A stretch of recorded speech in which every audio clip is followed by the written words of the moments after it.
ٹھیک سے مکمل ہو گئے۔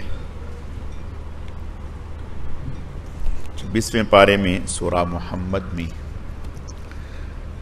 اللہ پاک نے جہاد کے کچھ احکامات بیان فرمائے ہیں اور کچھ جنت کی نعمتوں کا تذکرہ فرمایا ہے۔ جہاد کے حوالے سے کچھ تفسیر ہم سورہ انفال میں پڑھ چکے ہیں۔ سورہ انفال میں اللہ پاک نے مسلمانوں کو حکم دیا تھا کہ اگر تمہارے ہاتھ میں کافر قید ہو جائیں تو تم انہیں فدیہ لے کر چھوڑ سکتے ہو اور انہیں غلام بھی بنا سکتے ہو، لیکن اللہ پاک نے فدیہ لینے کو ناپسند فرمایا، اگرچہ اجازت مرحمت فرما دی۔ یہاں اللہ پاک نے 4 چیزیں ذکر فرمائیں، فَإِمَّا مَنًّا بَعْدُ وَإِمَّا فِدَاءً حَتَّى تَضَعَ الْحَرْبُ أَوْزَارَهَا، کہ اگر آپ کفار کے ساتھ لڑائی میں خوب ان کے خون ریزی کر چکے، ان کی قوت کو توڑ چکے، ان کی کمر آپ نے توڑ دی اور اب ان کے قیدی آپ کے پاس ہیں، تو آپ کو اختیار ہے، 4 کام کر سکتی۔ آپ انہیں غلام بنا سکتی ہیں، آپ انہیں اپنے قیدیوں کی رہائی کے بدلے چھوڑ سکتی ہیں، جو مسلمان قیدی ان کے ہاتھ ہیں اس کے بدلے میں آپ انہیں چھوڑ سکتے ہیں کہ اپنے قیدی چھڑوائیں، ان کے قیدی ان کے حوالے کر۔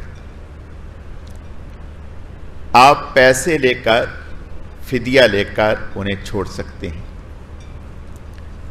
آپ احسان کے طور پر مفت چھوڑنا چاہیں تو یہ بھی کر سکتے ہیں، جیسا کہ جنگ حنین میں قبیلہ حوازن کے 6000 قیدی، جس میں 40,000 بکریاں اور اسی طرح دیگر چیزیں، وہ حضور صلی اللہ علیہ وسلم کی خدمت میں وفد لے کر کے آئے اور آپ صلی اللہ علیہ وسلم سے درخواست کرنے لگے کہ بھائی ہمارا تو کچھ بچا ہی نہیں، اور یہ لوگ جنہیں آپ قید کر کے لائے ہیں، ان میں حضرت حلیمہ رضی اللہ تعالی عنہا جو حضور صلی اللہ علیہ وسلم کی رضائی والدہ تھی، ان کے سارے رشتہ دار تھے، عزیز و اقارب تھے۔ تو کہنے لگے کہ اگر ہم دنیا کے کسی اور بادشاہ کے سامنے جاتے اور اپنی تکلیف رکھتے تو وہ ہمیں خالی نہ بھیجتے، تو آپ تو ان سے زیادہ صلہ رحمی کرنے والے ہیں۔ تو آپ صلی اللہ علیہ وسلم نے اس موقع پر فرمایا کہ بھی دیکھو، مجاہدین جو اللہ کے راستے میں جہاد کے لیے نکلے، اللہ نے انہیں غنیمت دی ہے، ہم آپ کا انتظار کرتے رہے، آپ نہیں آئے۔ اب 2 میں سے ایک چیز لے لو، یا تو تمہارا مال تمہیں واپس کر دیتے ہیں، قیدی نہیں چھوڑیں گے 6000، یا پھر قیدی چھڑوا لو اور مال نہیں دیں گے، مال مجاہدین میں تقسیم ہوگا۔ انہوں نے کہا قیدی چھوڑ دیں۔ تو یہ قیدی آپ صلی اللہ علیہ وسلم نے صحابہ اکرام رضوان اللہ علیہم اجمعین سے فرمایا کہ اگرچہ یہ آپ کا حق ہے، آپ کی ملک ہیں، اگر آپ خوش دلی سے چھوڑ دیں گے تو بہت اچھا، اور اگر اس کے بدلے میں کوئی مال یا فدیہ چاہتا ہے تو میں اس کے ساتھ وعدہ کرتا ہوں کہ آئندہ اللہ پاک جو بھی ہمیں مال عطا کریں گے، ہم وہ مال اس کو دیں گے۔ تو سب صحابہ کرام رضوان اللہ علیہم اجمعین نے فرمایا کہ ہم خوش دلی سے ان کے سارے قیدی چھوڑ رہے ہیں۔ آپ نے فرمایا نہیں، اتنے بڑے مجمع میں دیکھا دیکھی ایک دوسرے کو دیکھ کو شرما حضوری میں ہاتھ کھڑے کر دیے، کیسے پتہ چلا کہ کسی نے دل سے خوشی سے ایسا کیا؟ نہیں، فرمایا کہ ہر اپنے اپنے قبیلے میں چلے جاؤ اور آپ کے جو بڑے ہیں، قبیلے کا جو سردار ہے وہ آپ سے بات کرے گا. ہر قبیلے میں اپنے سردار سے مشورہ کریں، تمہارا سردار آ کر کے ہمیں بتا دے گا. جو لوگ خوشی سے چھوڑنا چاہیں تو ٹھیک ہے، جو پیسے لینا چاہیں تو ہم ان کو پیسے دے دیں. چنانچہ سارے سردار اپنے قبیلوں میں چلے گئے اور جا کر کے سب لوگوں سے تنہائی میں الگ الگ مشورہ کیا. سب نے خوش دلی کے ساتھ متفقہ طور پر یہ کہا کہ ہم قیدی بغیر پیسوں کے چھوڑتے ہیں. تو اللہ پاک نے یہ اختیار دے دیا کہ آپ چاہیں تو بغیر پیسوں کے قیدی چھوڑ سکتے ہیں، لیکن شرط یہ ہے کہ آپ کفر کی کمر توڑ چکے ہوں. اور یہاں غیر مسلم ایک مسلمانوں پر اعتراض کرتے ہیں کہ بھئی انسانوں کو غلام بنانا یہ کہاں کا اصول ہے؟ یاد رکھیں، اسلام تو ہر انسان کو حق دیتا ہے. اسلام یہ نہیں چاہتا لا اکراہ فی الدین، زبردستی دین میں داخل ہوں، ایسا کچھ نہیں ہے. لیکن اسلام یہ چاہتا ہے کہ اللہ کے نظام کے سامنے آپ روڑا نہ بنے، آپ پتھر اور رکاوٹ نہ بنے. اگر آپ اللہ کے دین کے سامنے رکاوٹ بنیں گے تو پھر آپ کو پامال کا کرش کر دیا جائے گا. نہیں تو ہم اسلام یہ نہیں کہتا کہ آپ زبردستی اسلام میں داخل ہوں. جزیہ دیں اور اسلامی قوانین کے سامنے سر جھکا کے رہیں اور اپنے مذہب کی کھلے عام آپ تبلیغ نہیں کر سکتے. اپنی مذہبی جو عمارتیں ہیں وہ بہت اونچی نہیں بنا سکتے. 2 نمبر شہری ہیں، 1 نمبر مسلمان ہیں. یہ اللہ پاک نے جو اللہ کے دین کا باغی ہوگا پھر اس کی کوئی حیثیت نہیں. تو جو مسلمانوں کے اسلام کے خلاف دیوار بننے کی کوشش کی، ان کو پھر اسلام نے کہا کہ اب ان کی گردنیں بھی اڑا سکتے ہیں، انہیں قید بھی کر سکتے ہیں اور انہیں غلام بھی بنا سکتے ہیں. لیکن ساتھ یہ فرمایا کہ اگر غلام بنائیں تو آپ صلی اللہ علیہ وسلم کی آخری وصیت یہ تھی کہ غلاموں کے ساتھ اچھا برتاؤ کریں. غلاموں کے ساتھ اچھا برتاؤ کریں. حضرت ابو ذر رضی اللہ تعالیٰ عنہ، بخاری شریف میں یہ واقعہ ہے، ایک صحابی آئے،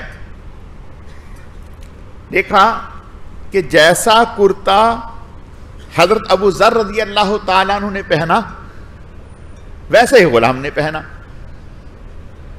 اور نیچے لنگی جو تھی وہ جیسے حضرت ابو ذر کی تھی ویسے ہی غلام کی تھی. تو اس صحابی نے کہا حضرت ابو ذر رضی اللہ تعالیٰ عنہ سے کہ آپ چاہتے تو پورا سوٹ بنا سکتے تھے، یعنی آپ کرتا اچھا ہے اور لنگی آپ کی ہلکی ہے، اور غلام کا بھی ویسا کرتا ہے اور لنگی ہلکی ہے. تو آپ چاہتے تو آپ پورا جوڑا اچھا بنا لیتے اور غلام کو ویسا بنا دیتے. اللہ اکبر. تو فرمانے لگے کہ رسول اللہ صلی اللہ علیہ وسلم نے ارشاد فرمایا، جو خود کھاؤ وہ اپنے غلاموں کو کھلاؤ، جو خود پہنو وہ اپنے غلاموں کو پہناؤ. لہٰذا اچھے کپڑے کا پورا سوٹ بن سکتا تھا، میں نے ایک قمیص اپنا بنا دیا، ایک اس کا بنا دیا، اور ہلکے کپڑے کی لنگی اپنی بنا لی اور اس کی بنا دی. یہ صحابہ کرام رضوان اللہ علیہم. قیدیوں کے ساتھ یہ برتاؤ ہے، خود نہیں کھا رہے، قیدیوں کو کھلا رہے ہیں. قیدیوں کو کھلا رہے ہیں کہ یہ ہمارے ہاتھوں میں قیدی ہیں. آج کی طرح نہیں ہے کہ اگر امریکہ نے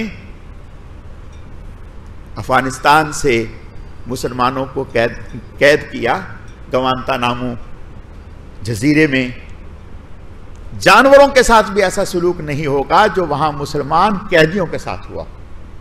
نہ کھڑے ہو سکتے ہیں نہ بیٹھ سکتے ہیں، اور 24 گھنٹے میں بہت تھوڑی سی خوراک،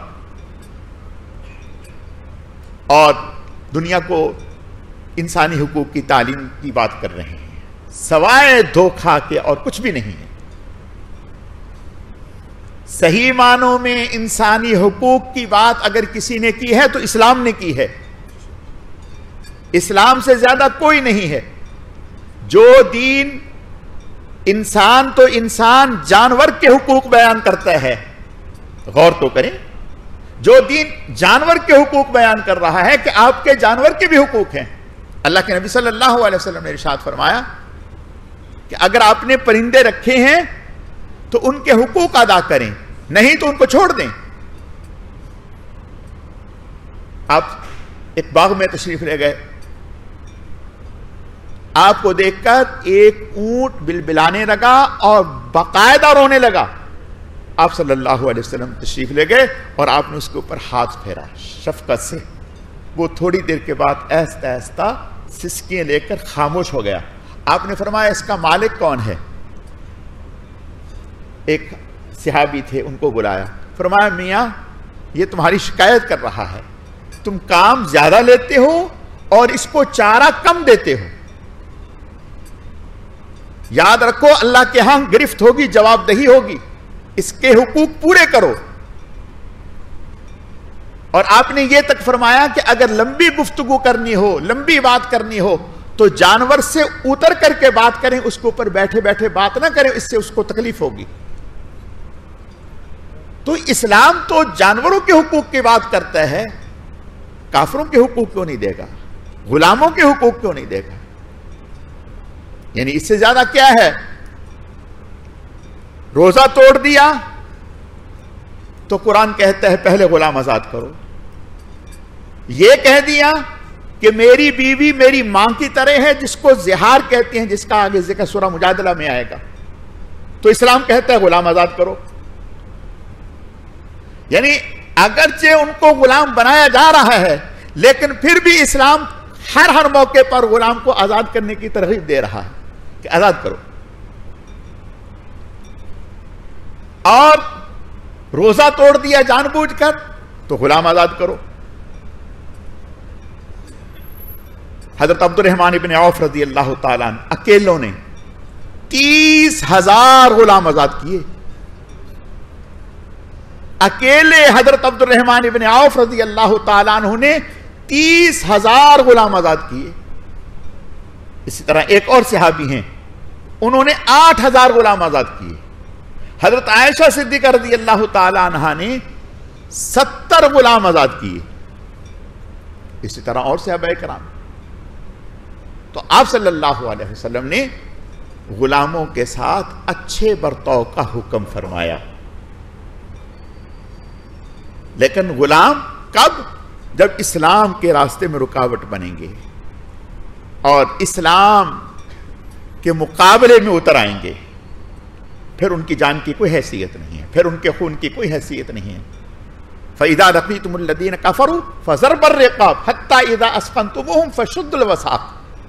اللہ فرماتے ہیں کہ اگر تمہارے مقابلے میں آئے تو ایسی کٹ لگاؤ کہ گردنیں اڑاؤ ان کی. اور فرمایا کہ ایک کافر کو مارنے پر اتنا اجر و ثواب ہے.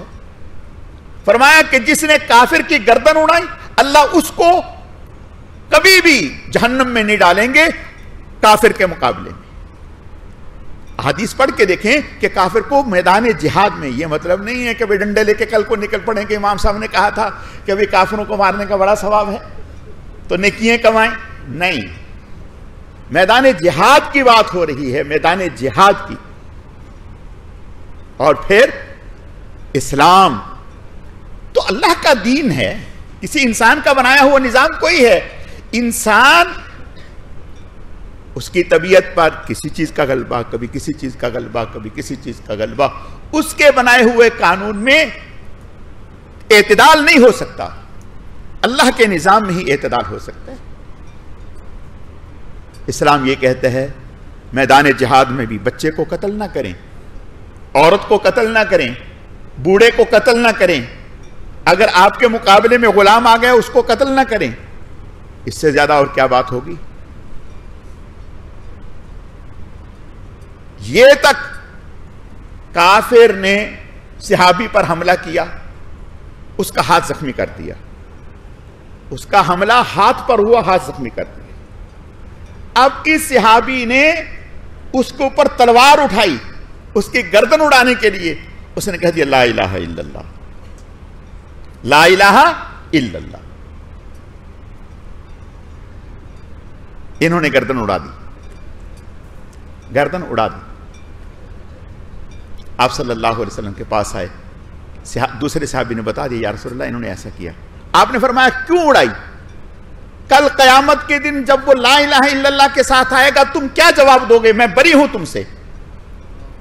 یا رسول اللہ اس نے میرا ہاتھ قتل کر دیا، میرا ہاتھ کاٹ دیا، وہ تو میری گردن پہ حملہ کر رہا تھا، میرا ہاتھ کٹ گیا۔ میں جب تلوار اٹھائی تو اس نے بچنے کے لیے، اپنی جان بچانے کے لیے لا الہ الا اللہ کا فرمایا، تم نے دل چیر لیا تھا، تمہیں کیا خبر کہ اس نے دل سے پڑھا زبان سے پڑھا؟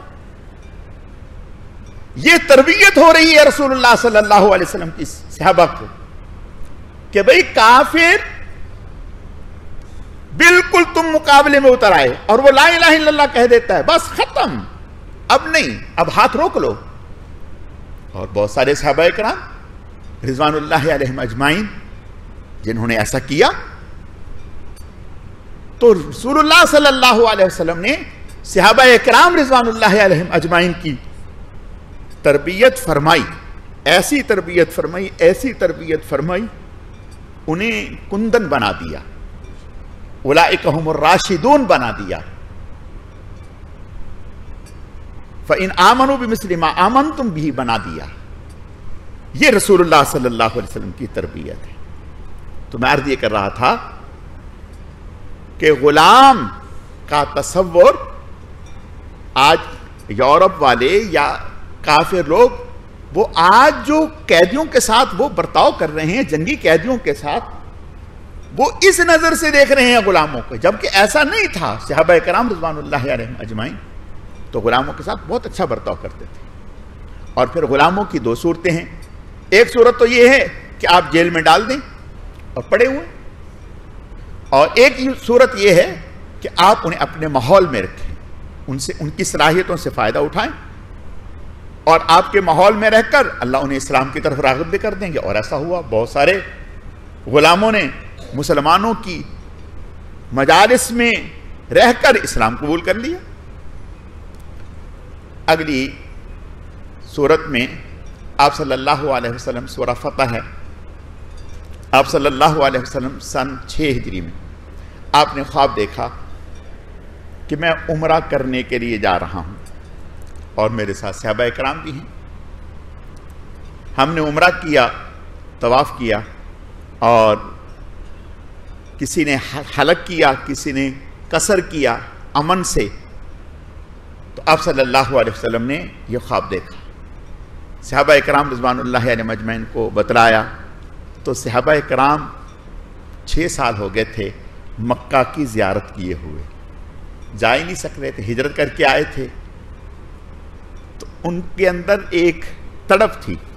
آپ صلی اللہ علیہ وسلم سے کہا یا رسول اللہ صلی اللہ علیہ وسلم آپ کا خواب تو وہی ہے، تو لہٰذا، اور اندرون خانہ تیاری شروع کر دی عمرے کی، ایسی تیاری کہ احرام باندھ کے نکل آئے۔ آپ صلی اللہ علیہ وسلم نے جب دیکھا کہ بھئی یہ تو بالکل تیار ہو گئے، تو آپ بھی تیار ہو گئے، لیکن احتیاطاً آپ صلی اللہ علیہ وسلم نے قرب و جوار کے مضافات کے دیہاتوں میں بھی اعلان کروا دیا کہ بھئی ہم عمرے کے لیے جا رہے ہیں، جو ہمارے ساتھ جانا چاہیں تو چلیں۔ اور یہ خیال بھی تھا کہ بھی ہو سکتا ہے وہاں مشرکین کے ساتھ مقابلہ ہو جائے، تو ایسے میں اب ایک تعداد ہونی چاہیے۔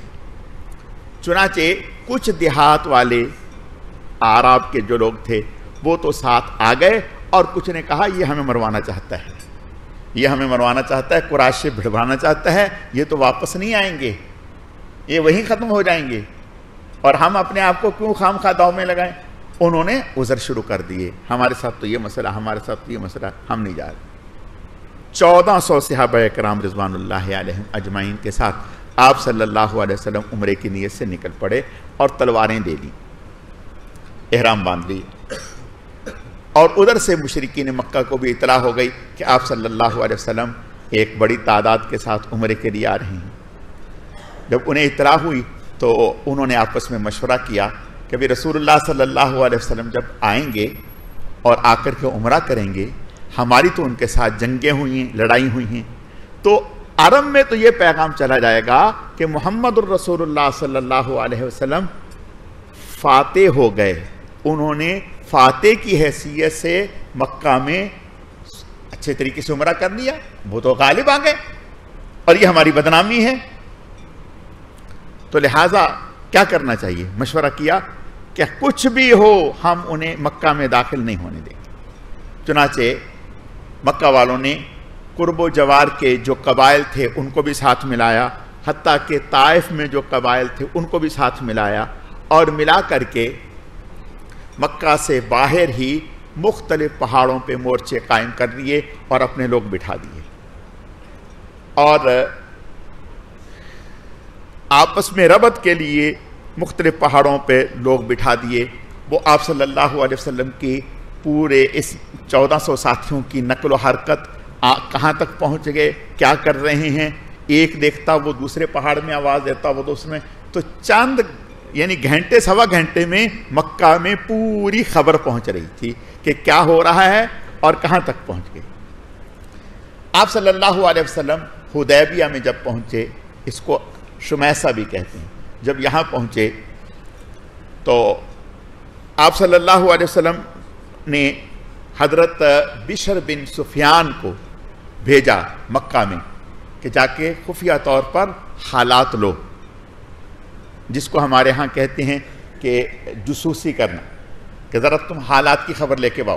وہ گئے اور انہوں نے جا کر کے حالات دیکھے، آ کر کے آپ صلی اللہ علیہ وسلم کی خدمت میں درخواست کی کہ یا رسول اللہ صلی اللہ علیہ وسلم، مشرکین تو تلے بیٹھے ہیں، وہ کسی صورت بھی ہمیں مکہ میں داخل نہیں ہونے دیں گے۔ آپ نے فرمایا اچھا۔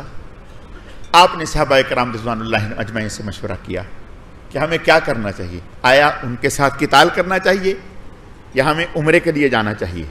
سیدنا صدیق اکبر رضی اللہ تعالیٰ عنہ نے مشورہ دیا کہ یا رسول اللہ صلی اللہ علیہ وسلم، ہم جس مقصد کے لیے مدینہ سے آئے ہیں وہ عمرہ ہے، ہم عمرے کے لیے جائیں، اگر وہ خدا نخواستہ رکاوٹ بنتے ہیں تو پھر دیکھا جائے گا، پھر کریں گے قتال ان سے۔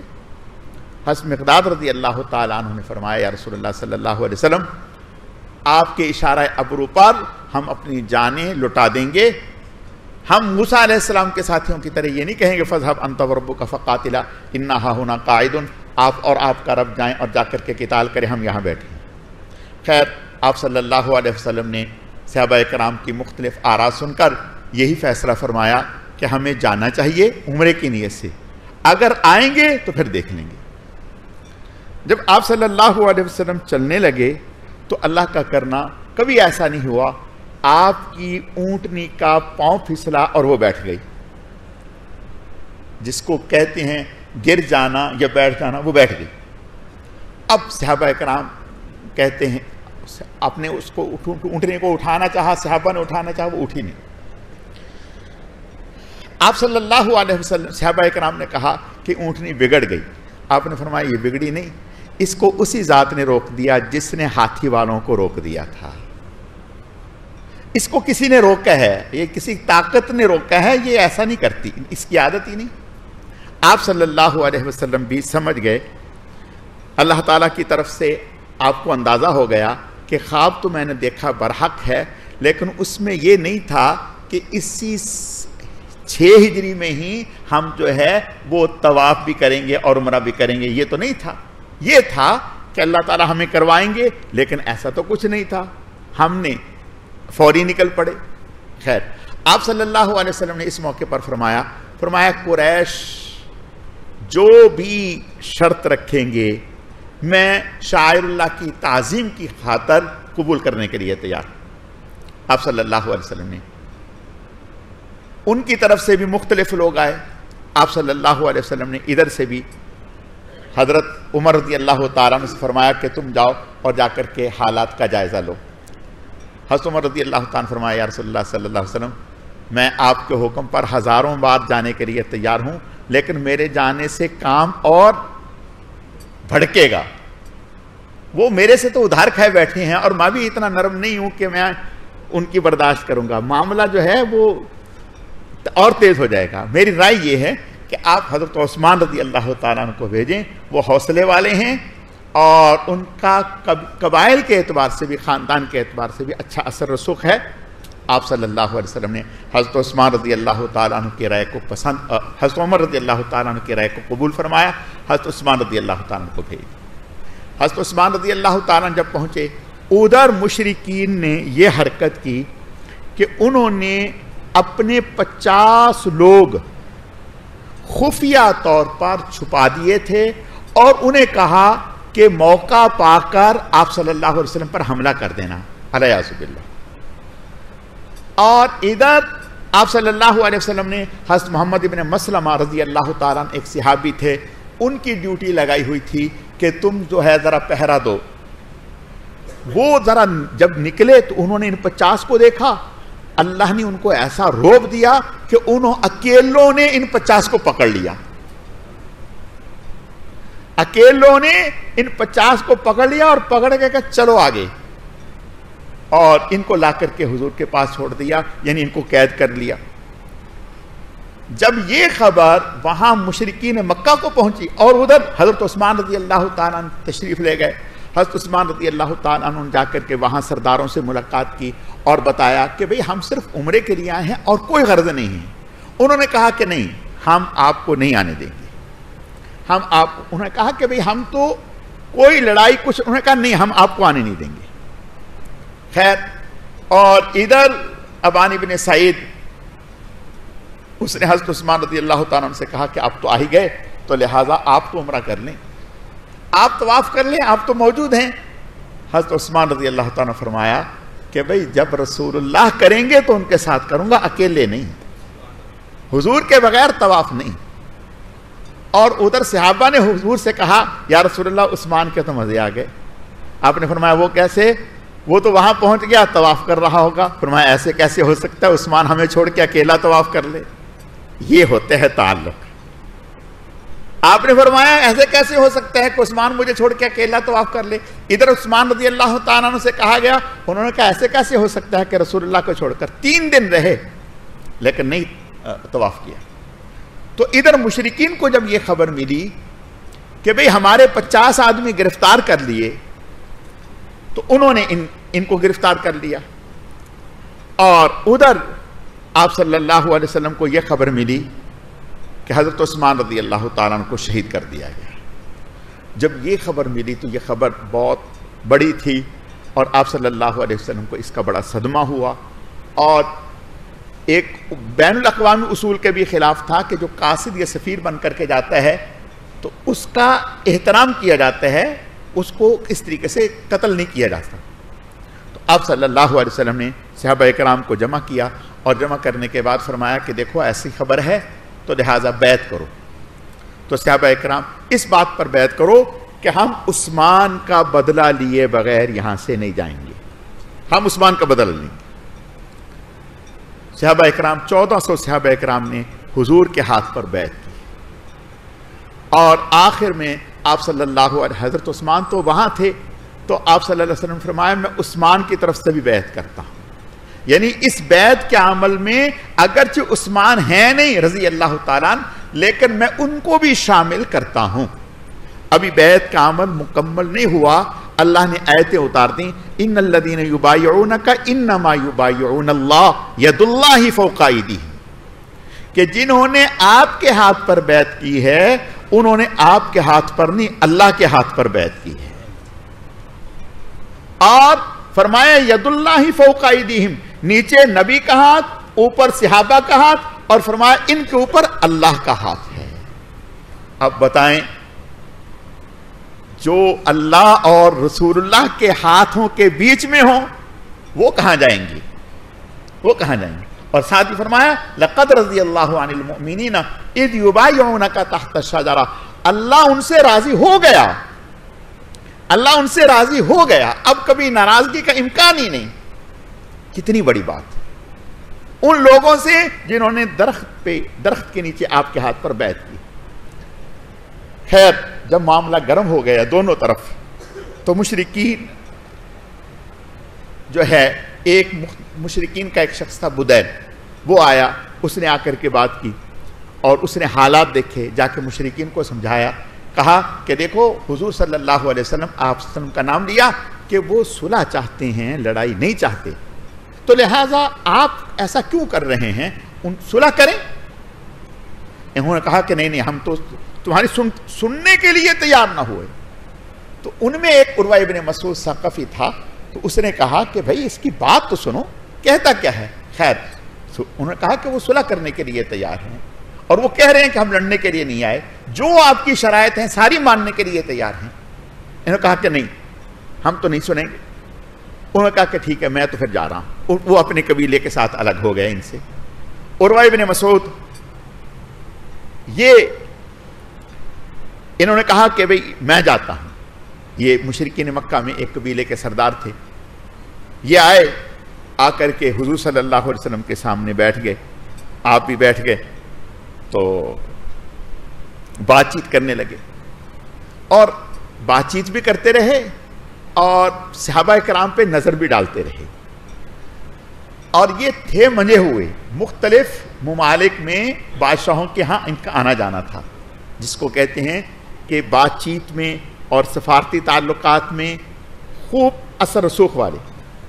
خیر انہوں نے کبھی حضور کی داڑھی پہ ہاتھ لگانے کی کوشش کرے، تو ایک صحابی تھے، انہوں نے اس کے ہاتھ پہ یوں مارا، کہا خبردار یہ ناپاک ہاتھ نیچے کر۔ اب یہ یوں کر کے دیکھنے لگا کہ یہ کون ہے، انہوں نے کہا کہ یہ فلاں ہے۔ کہا اچھا، اور وہ تھا ان کا بھتیجا، ان کا بھتیجا تھا۔ انہوں نے کہا کہ یہ نمک خور، میں اس کی ابھی تک چٹنیاں بھر رہا ہوں اور یہ میرا ہاتھ کاٹ رہا ہے۔ انہوں نے کہا چل تم یہاں سے، اب تیرے میرا کوئی تعلق نہیں ہے، اب میں ہوں اور رسول اللہ ہیں، تیرے ساتھ رشتہ داری اسی وقت تھی جب تک اسلام نہیں تھا، جب اسلام آ گیا اب تیرے ساتھ کوئی تعلق نہیں ہے۔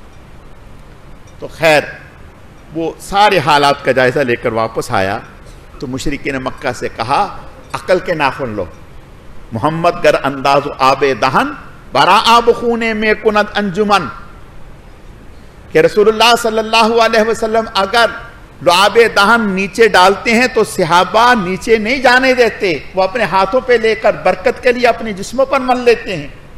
آپ اگر وضو کرتے ہیں تو وضو کا پانی نہیں گرنے دیتے۔ اور کہنے لگا کہ اللہ کی قسم مجھے خوب تجربہ ہے، میں مختلف ممالک میں گھوما ہوں، ایسی محبت اور ایسی عقیدت جو رسول اللہ صلی اللہ علیہ وسلم کی صحابہ کرام میں دیکھی ہے وہ آج تک کہیں نہیں دیکھی۔ وہ امن چاہتے ہیں، فساد نہیں چاہتے۔ تم عقل کے ناخن لو، لڑائی نہ کرو ان کے ساتھ۔ خیر جب اس کی بات سنی تھوڑے سے ڈھیلے ہو گئے، پھر ایک دو کو اور کو بھیجا، بالآخر طے یہ کیا کہ ٹھیک ہے ہم آپ سے معاہدہ کرتے ہیں، لیکن ہمارے معاہدے، اس معاہدے میں ہماری شرائط ہیں۔ بھئی کیا شرطیں؟ کہا ایک شرط تو یہ ہے کہ جو مکہ میں کچھ لوگ ایسے تھے صحابہ کرام رضوان اللہ علیہم اجمعین جو زنجیروں میں بندھے ہوئے تھے، انہیں جکڑ رکھا تھا، انہیں جانے نہیں دے رہے تھے، اور مرد عورتیں، تو ان کو ہم آپ کے حوالے نہیں کریں گے۔ آپ نے فرمایا اچھا، آپ کا کوئی شخص ہمارے پاس آ جائے تو ہم وہ آپ کو واپس نہیں کریں گے، یہ اگر ان میں سے کوئی بھاگ کے آپ کے پاس آئے گا ہم واپس لے لیں گے۔ اس سال ہم آپ کو مکہ نہیں آنے دیں گے، اگلے سال آئیں گے، 3 دن رہیں گے، اس سے زیادہ نہیں رہیں گے، اور اپنے ساتھ ہتھیار نہیں لائیں گے۔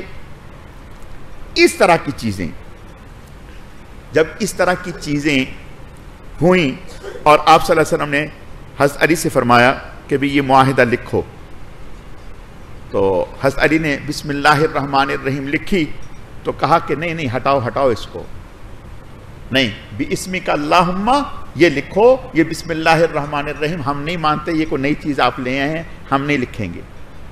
خیر پھر حضرت علی رضی اللہ تعالیٰ عنہ نے فرمایا کہ میں محمد الرسول اللہ، یہ محمد الرسول اللہ صلی اللہ علیہ وسلم کی طرف سے معاہدہ ہے۔ کہا ہم یہ بھی نہیں مانتے، اگر ہم رسول اللہ مانتے ہوتے تو ہم آپ کو روکتے کیوں؟ خیر، آپ نے حضرت علی سے فرمایا کہ علی اس کو مٹا دو، اس کو مٹا دو۔ اور وہ کہنے لگا اس کو مٹاؤ۔ صحابہ کرام بول پڑے تیری ایسی کی تیسی، کیوں مٹائیں؟ نہیں مٹے گا یہ۔ خیر، حضرت علی بھی فرمانے لگے یا رسول اللہ میرے ہاتھ میں یہ دمخم نہیں ہے کہ میں رسول اللہ مٹا دوں، نہیں۔ آپ نے ان کے ہاتھ سے لیا، جب دیکھا کہ ادھر صحابہ کرام بھی جوش میں آ رہے ہیں تو آپ نے اپنے ہاتھ میں لیا اور رسول اللہ کو ہٹا کر کے محمد ابن عبداللہ لکھا، حالانکہ آپ لکھتے نہیں تھے، یعنی لکھنا جانتے نہیں تھے، سیکھا ہوا نہیں تھا۔ یہ بھی آپ کا معجزہ تھا کہ آپ صلی اللہ علیہ وسلم نے رسول اللہ کا لفظ بھی لکھا اور آگے معاہدے کی ایک آدھ لائن بھی لکھ دی، ایک آدھ لائن بھی لکھ دی۔ تو خیر، جب یہ ہوا تو حضرت عمر رضی اللہ تعالیٰ عنہ فل غصے میں حضور سے فرمانے لگے یا رسول اللہ صلی اللہ علیہ وسلم کیا اسلام سچا مذہب نہیں؟ فرمایا سچا مذہب ہے۔ ہم حق پر نہیں، حق پر ہیں۔ ہمارے جو قتل ہونے والے لوگ ہیں وہ جنتی نہیں؟ فرمایا جنتی ہیں۔ ان کے لوگ جہنمی نہیں؟ جہنمی ہیں۔ تو پھر یہ کیا؟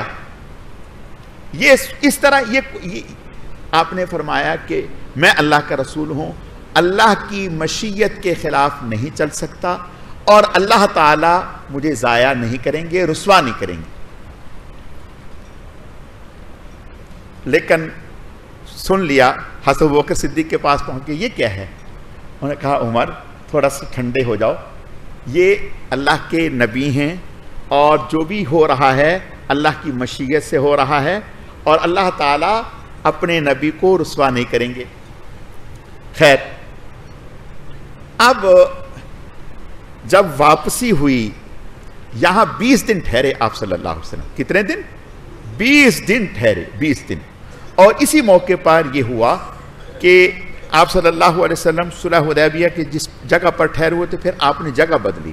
جب دوسری جگہ پر آپ گئے تو وہاں ایک کنواں تھا پانی کا اور وہ خشک ہو گیا تھا، خشک ہو گیا تھا، پانی نہیں تھا اس میں، تھوڑا سا پانی، بس اتنا پانی ہوگا کہ ایک لوٹا بھی نہیں ہوگا، اتنا۔ تو آپ نے تیر لیا، تیر، اور فرمایا یہ تیر گاڑ دو اس میں۔ وہ تیر گاڑا اور آپ نے کلی کی، یعنی منہ میں پانی لیا اور اس میں کلی کر دی۔ فرمایا 2 منٹ چھوڑ دو۔ چھوڑا تو پانی اتنا بھر گیا کہ اوپر تک آ گیا۔ یہ آپ صلی اللہ علیہ وسلم کا معجزہ تھا، پانی اوپر تک آ گیا۔ صحابہ کرام نے، سب نے، جانوروں نے، سب نے پانی پیا۔ تو ایک تو یہ ہوا۔ پھر یہاں یہ ہوا کہ صحابہ کرام رضوان اللہ علیہ آپ نے فرمایا صحابہ سے کہ بھئی ایسا کرو، اب نہ سر منڈوا دو، یعنی احرام کھول دو۔ کوئی ہل ہی نہیں رہا۔ آپ صلی اللہ علیہ وسلم بڑے پریشان۔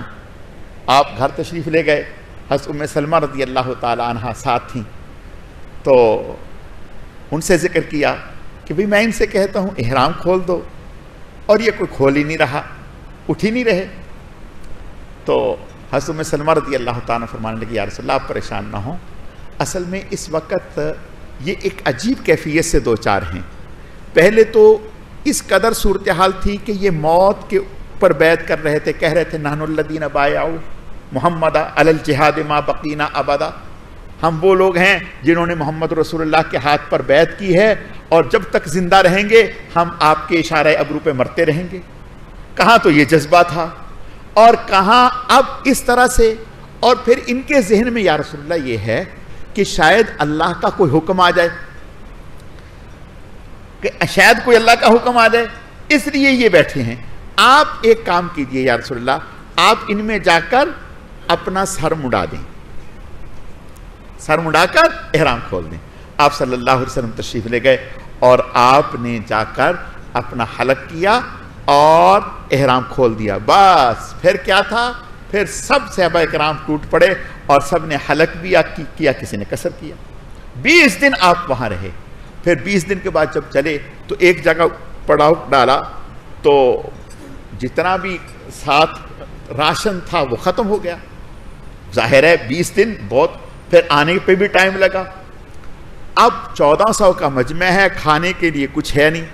آپ نے فرمایا اچھا ایک کام کرو، دسترخوان بچھاؤ. بچھا دیا. فرمایا کہ جس کے پاس جو کچھ ہے وہ لے آئے.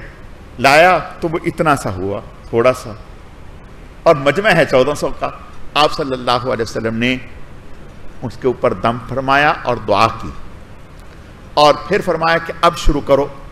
1400 صحابہ کرام نے پیٹ بھر کر کھا بھی لیا اور اپنے برتن بھی بھر لیے، اپنے برتن بھی بھر لیے.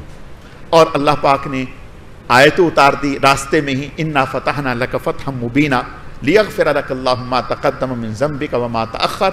جب یہ صورت اتاری کہ ہم نے آپ کو فتح مبین عطا کر دی، یعنی یہ جو آپ نے صلح کی ہے تو یہ صلح جو ہے یہ معمولی نہیں، یہ تو ایک فتح ہے. حضرت عمر رضی اللہ تعالیٰ عنہ پھر کہنے لگے یا رسول اللہ یہ ہے فتح، یہ فتح ہے. آپ نے فرمایا یہی فتح ہے، یہی فتح ہے. اور خیر حضرت عمر رضی اللہ تعالیٰ عنہ بعد میں جب تھوڑا سا تو بہت نادم ہوئے، پھر ساری زندگی صدقہ کرتے رہے، غلام آزاد کرتے رہے کہ مجھ سے یہ ایسا کیوں چوک ہوا کہ جب حضور صلی اللہ علیہ وسلم نے ایک دفعہ فرما دیا تھا تو میں اول تو خاموش ہی رہتا، میں نے کیوں ایسا. لیکن ان کی ایک طبی، پھر اللہ پاک نے اس پوری صورت میں بیعت کا بھی ذکر کیا اور صحابہ اکرام کا بھی ذکر کیا، اور یہ بھی فرمایا لقد صدق اللہ رسولہ الرؤیا بالحق، کہ جو اللہ نے اپنے نبی کو خواب دکھایا ہے وہ حق ہے. لَتَدْخُلُنَّ الْمَسْجِدَ الْحَرَامِ، تم لازمی مسجد حرام میں داخل ہوں گے انشاءاللہ آمینین، امن کے ساتھ، محلقین رؤوسکم ومقصرین. کچھ لوگ اپنے سروں کا حلق کروائیں گے اور کچھ جو ہے وہ قصر کروائیں گے. لا تخافون، تم پر کسی قسم کا کوئی خوف نہیں ہوگا. اور پھر تھوڑا ہی وقت گزرا کہ حالات ایسے پیدا ہو گئے کہ آپ صلی اللہ علیہ وسلم کے ساتھ ایک قبیلہ تھا، قبیلہ خزاع، ان کے ساتھ قبیلہ بنی بکر تھا. تو انہوں نے ان کے ساتھ جو قبیلہ تھا، قبیلہ خزاع کے ایک آدمی کو قتل کر دیا. یہ حضور کے پاس آئے کہ ہم آپ کے ساتھ، آپ کے ساتھی تھے، ہمارا آدمی مار دیا، آپ ہماری مدد کریں. گویا اس طرح سے، اور اس آدمی کے قتل کرنے میں مشرکین نے بھی اس قبیلے کا ساتھ دیا. اس طرح سے گویا معاہدہ ٹوٹ گیا. جب معاہدہ ٹوٹ گیا تو آپ صلی اللہ علیہ وسلم نے خفیہ طور پر جنگ فتح مکہ کی تیاری شروع کر دی. فتح مکہ کی تیاری شروع کر دی. اب جب یہ ہوا، ادھر مشرکین مکہ کو احساس ہوا کہ ہم سے تو بہت بڑی غلطی ہو گئی. چنانچہ ابو سفیان خود آیا، صحابہ اکرام کے پاس آیا، حضور کے پاس، کہ بھئی دوبارہ سے. فرمایا نہیں، بس آپ نے کوئی جواب نہیں دیا. بس سال ہی کے اندر اندر پھر اللہ پاک نے ایسا ماحول بدلا کہ آپ صلی اللہ علیہ وسلم 12,000 یا 14,000 لشکر لے کر کے گئے فتح مکہ کے لیے، اور بغیر لڑائی کے، بغیر مزاحمت کے اللہ نے مکہ فتح کروا دیا. تو گویا یہ اس کے لیے جو ہے پیش خیمہ بنا. حضرت عبداللہ بن مسعود کہتے تھے کہ فتح مبین، مکہ فتح وہ صلح حدیبیہ ہی ہے، اصل تو صلح حدیبیہ ہے. اللہ تعالیٰ سمجھنے کی، عمل کرنے کی توفیق عطا فرمائے. مجلس